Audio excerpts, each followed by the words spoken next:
so we're on page 121 of your textbook, and we are busy learning about how we're going to draw a flow diagram of any process.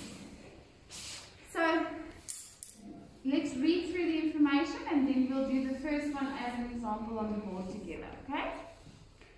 It says a flow diagram helps us to understand the order in which something happens. A flow diagram shows you the steps in a process in the correct order.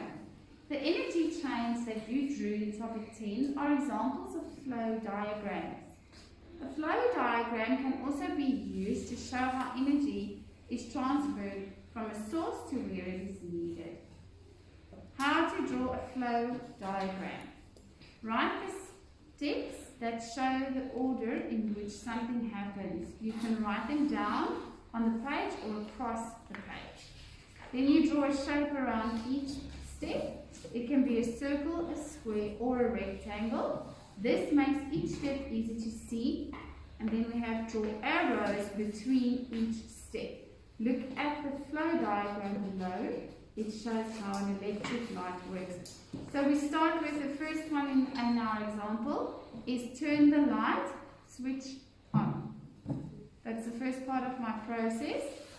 Then I have my arrow and I go next to electricity goes along wires to the bulb. And the last one is the bulb changes the electricity to light. So now it's asked us to practice. So let's do number 1A together. And the first thing says the process of making a cup of tea. So what do we start with when we're making a cup of tea? Hayden? We boil the water. We boil the water. So we'll say we switch on the kettle to boil the water.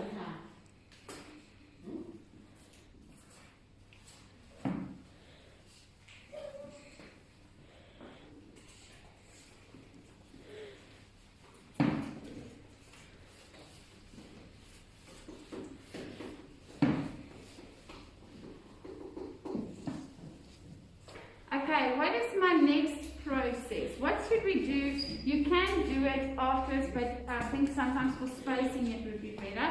So we can put basic any kind of shape. I like a rectangle or a square because I think it looks nice and neat, right? And then we can draw a nice arrow in between.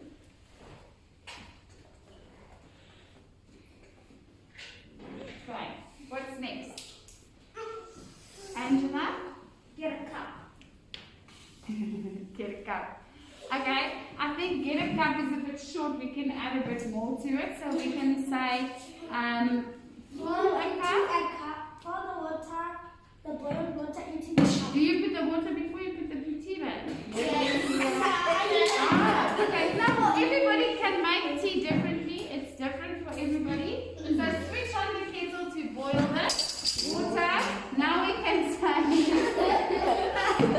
sorry everyone at home, Tiana is videoing for us. Okay, so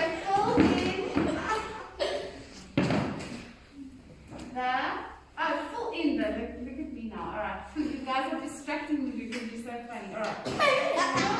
The cup with sugar And cook. and a tea bag. I hope the guys at home are better at making tea than you guys are. Then, okay, quiet down please guys. Alright, then we're going to draw our next arrow. And what's the next part of our Put the boiling water in the cup. wait for me to ask you to talk. Hayden, you've had it 10 Angela. Okay, so Kelly, you can tell us. Put the boiling water in the cup. Pour the boiling water.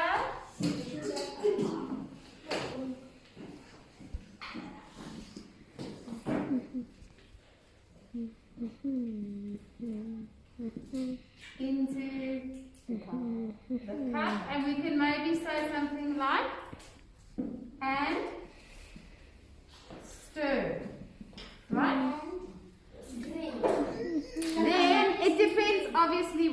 drink milk in your tea or not. But let's say we're making tea for teacher Kezia and she does drink milk. So, Angela, what would the next thing be? Open the fridge to get the milk and pour it in the cup. I don't think we have to add that. We can just say pour milk into A cup. And then drink. Teacher, does that make sense? And then.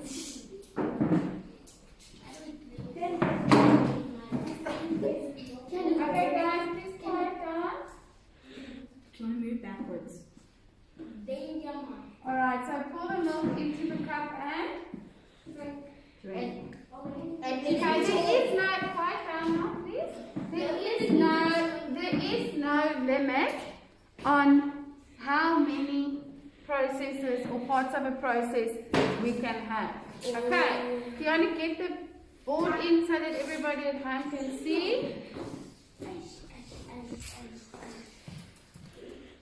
I think that's Alright, so it's very important when I'm drawing a flow diagram that I have